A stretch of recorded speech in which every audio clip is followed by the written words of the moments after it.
Hello everyone, my name is Wouter and I would like to present the results of our Delphi study entitled Non-Cognitive Abilities of Exceptional Software Engineers. But before we delve right into the details, I would first like you to meet Sophie and Jane. Sophie and Jane are both exceptional software engineers, but we wonder what is it that makes them excel at their jobs? What exactly is it that makes them so good at being the software developer that they are? So that's our central question for this research topic.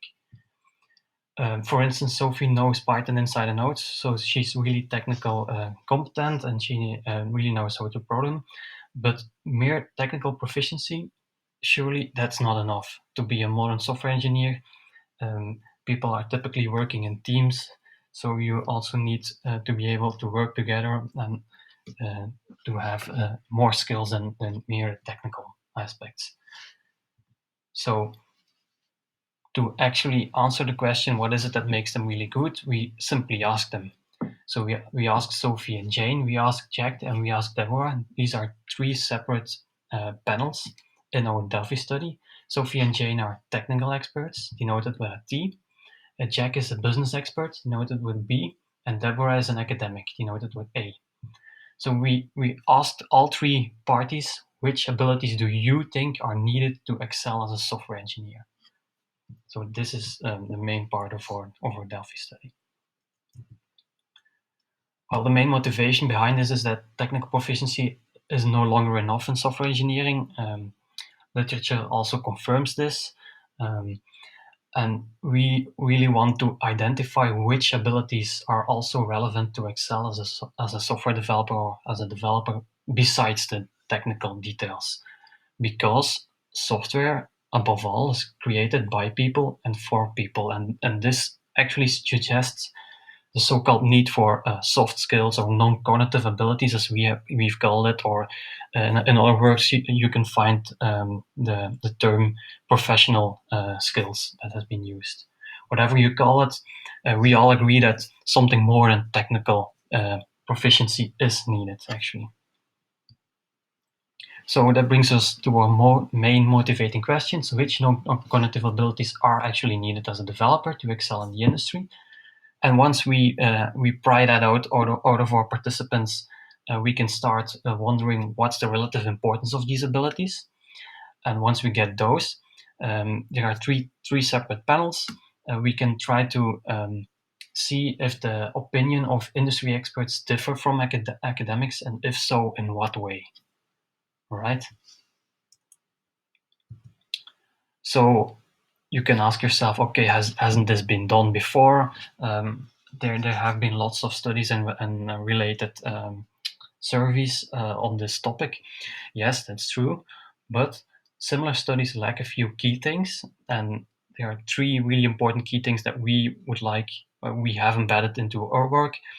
And the first one is actually the most important one, and that's most similar studies are lacking focus because they ask people, what do you think is needed for a software engineer, but they don't really focus on the non-cognitive aspect. So most of the results of those studies, of course, also includes things like programming in Python, programming in C#, the ability to be competent within the integrated development environment, to have knowledge of the continuous integration system, and so forth. While this is interesting, we are more interested in the non-cognitive aspect, or the so-called soft skills. Other studies really lack at depth because one of the results could be, okay, it seemed that leadership skills are important, but what exactly are those leadership skills? That's a really high level term, and we would like to dig deeper into the low level skills. And it may turn out that leadership skills is just one name for a bunch of other skills that we might be able to reveal in this study. So also breadth non-includes opinions of multiple parties like the technical experts, the business experts, and the academics. So we asked three different panel groups, and the results are really interesting, as you'll see in a minute. So how did we actually manage to get the information? We used the Delphi method in an email study. So a Delphi method is usually structured in a few steps, which I'll explain in separate slides. The first step is identification of the skills. Then we need to verify whether the results are actually correctly interpreted by ourselves. So we need to send it back and ask feedback to the participant to make sure that we identified it correctly. Then we can continue on to the ranking of the skills. And after the ranking has been done, after the selecting has been done, we can continue on to the ranking. And this happens in a loop, like you can see here, until a certain consensus has been reached. So we'll go over those steps quickly. So the first step is identification of skills. This is the most important one, obviously. So this is an open-ended question. So we asked simply, in your opinion, which non-cognitive abilities are needed for a developer to excel in the software engineering industry? So it's open-ended. You can answer anything you like. It's a high-level question. And it's important to notice that, of course, we use the term non-cognitive abilities, but we also explain it. So we gave a definition and just to make sure that everyone is on the same terms there. Okay, it came accompanied by two extra questions. The first one is, why is this ability important to you? And the second one is, try to imagine a colleague or a developer working on a certain problem. What behavior can you observe that shows the above qualities? So that's really important because one of the problems with open-ended questions could be really vague and high definition answers, and we wanted to counter that by asking those two extra questions. So this is identification of skills. Once they're identified, we would like to verify our results. So we tried to encode the raw data and we sent back the identified skills, and we asked the participants, if they can identify their own answers from the first round. If not, they had to elaborate, and we would try to account for this error we made. We did this with the help of a seasoned software engineer, which is actually the second author. This is really important for us because the people from the industry are experts in this, and we from the academic world might also have some clues, but it was really important for us to engage someone from the industry itself. Right, so selecting top skills, they had to select at least 10 factors you consider to be the most important skills, because there were like more than 30 participants, and they all answered different things. So we just sent out a big list, and then they had to pick the 10 most important ones. And of course, it was randomized. After that, in a loop, we asked them to rank the following identified skills by importance until a certain consensus has been reached within that panel. And to measure that consensus, we used Kendall's W. If Kendall's W is calculated to be 1, it's everyone agreed. So as long as it's greater than 0.7, it would be good enough for us. So in the end, we used 2 iterations. This is an overview of the survey participants. You can find more details of this in the paper. I'll just skip over this one. Right, so the most important things, of course, are the results. People said, like, to me, software engineering is a balancing act between being able to communicate with other people and solving problems. So this shows 2 big groups, which we divided further into 4 groups. The skills we identified are communication skills, collaborative skills, problem-solving skills, and personal skills. So like this participant here said, solving problems is problem-solving skills combined with a bit personal skills, like the personality that a certain person have. And being able to communicate has to do with, of course, communication skills and the collaborative aspect of working together. Right, a skill breakdown. These are the 4 skill groups, and you can see by different colors the different panel members, their opinion.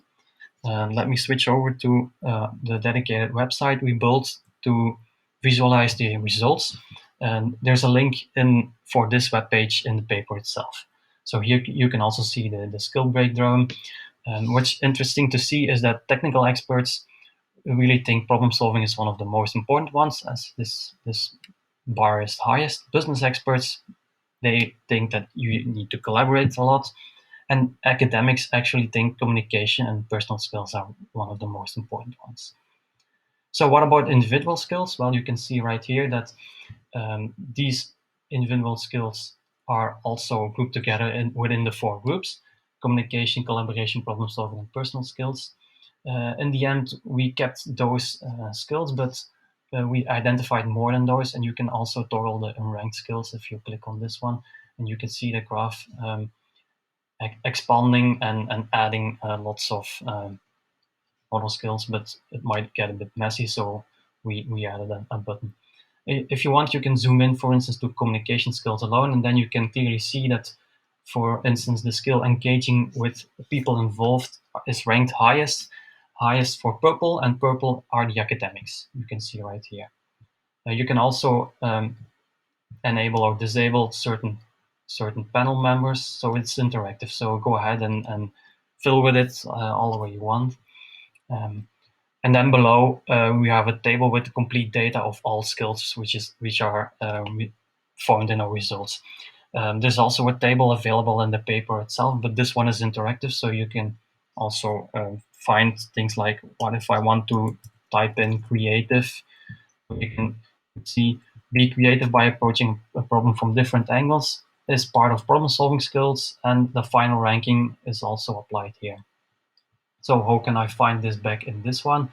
You can see creative right here, or if I zoom into problem solving, creative is this one, and it's ranked the third most important one for orange, and orange are the technical experts, which is, well, not really a surprise maybe. All right, so that's those graphs. Let me really quickly go over the four groups again. So communication, well, what's communication? This result is also most commonly found in literature. Communication and teamwork, not really that surprising, of course. Teams usually have to find a way to communicate to try out several of these. We also put up a quote there. We also put up several quotes of participants in the paper itself. So that's actually the most interesting things to read, the quotes from the participants itself.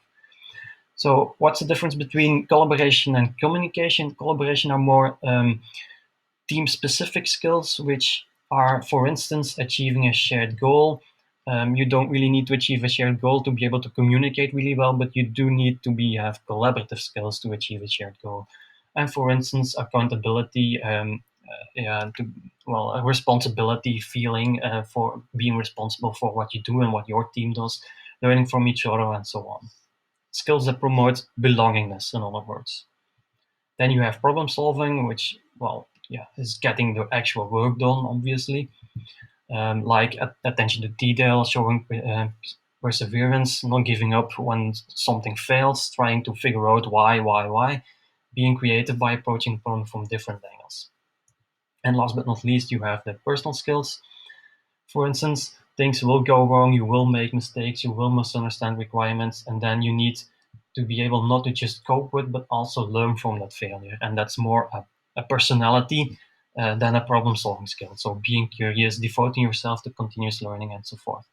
So these are skills that actually fortify the other skills we found in the previous groups. Okay. Well, you can now, if we look at the graph, we can try to see the differences and similarities between different panels. And like I said before, the technical experts are really keen on the problem-solving aspect, so they found verifying assumptions, curiousness, and creativity really important. Business experts found collaborating, solution-oriented thinking, and continuous improving really important. And then you have the academics, which think that engaging with people involved and collaborating and being open to the ideas of others are really important. So these differences are really, well, they're not insignificant, let's say that. But many depend on the professional experience, and also someone noticed that the real relative importance can depend on where you're at in your career. For instance, if you have 5 years of experience or you have 15 years of experience, you might say that you might rank skills differently. Let's put it that way. Okay, so there are some limitations to this study. Obviously, there's no statistic relevance because, well, it's small and it's qualitative and not quantitative. This study, but we were not aiming to be it. And as we said before, it may depend on where you're at in your career. And we also asked people, is non-cognitive, is that word actually correct? And they said, someone said no, non-cognitive seems not only incorrect but derogatory. Although technical skills are cognitive, well, which is actually correct, require practice, consideration, and deliberate exercise to improve. We also asked participants what other words can you find instead of non-cognitive, and we included a list for that in the website itself. Okay, so what about Sophie? Which skills should she develop herself, and which skills should equip her? Should we equip her? We as academics equip her as a graduate. So communication, teamwork is well researched and well taught, but maybe important skills such as creativity and empathy, which we also found, are underrepresented in higher education. So this is really interesting, and we should go further with that. So this is what we plan to do in future work, try to improve at higher education by zooming into these underexposed important abilities we actually found. Okay, thank you very much. If there are any questions, I would be happy to answer them. You can find all emails of the authors in the paper itself. Thank you.